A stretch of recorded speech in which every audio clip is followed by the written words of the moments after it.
గుమ్మడికాయని ఇలా లోపల పక్క గుజ్జు తీసేసి పై పక్క పీల్ ఆఫ్ చేసి ఇలా పీసెస్గా కట్ చేసుకోవాలి.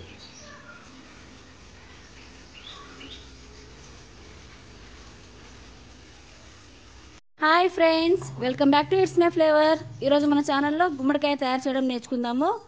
గుమ్మడికాయ కావాల్సిన పదార్థాలు: ఫస్ట్ గుమ్మడికాయ తరిగి పెట్టుకున్నాము, బెల్లం తురిమినాము, కొబ్బరి, తినేపప్పులు, యాలక్ బుడ్డలు కలిపి మిక్సీకి వేసుకున్నాము, మిల్క్ తీసుకున్నాము.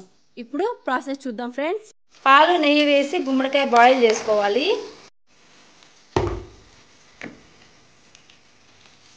గుమ్మడికాయ బాగా ఉడికింది. ఇప్పుడు బెల్లం యాడ్ చేసుకుందాం.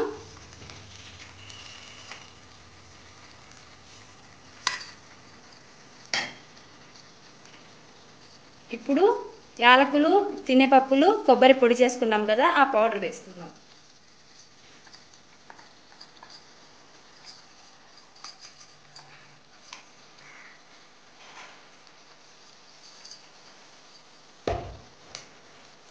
ఇప్పుడు బాగా మిక్స్ చేసుకొని ఇంకో 10 నిమిషాలు బాగా ఉడకబెట్టుకోవాలి.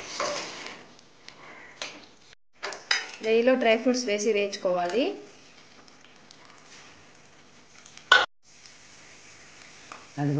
గుమ్మడికాయ బాగా వేగిపోయింది చూడండి, మెత్తగా అయిపోయింది. ఇప్పుడు మనం వేయించుకున్న డ్రై ఫ్రూట్స్ ఉంటాయి కదా, డ్రై ఫ్రూట్స్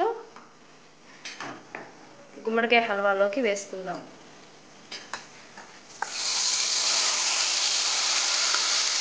ఫైనల్గా వేడి వేడి గుమ్మడికాయ హల్వా రెడీ. చూడండి ఫ్రెండ్స్, వేడి వేడి గుమ్మడికాయ హల్వా రెడీ.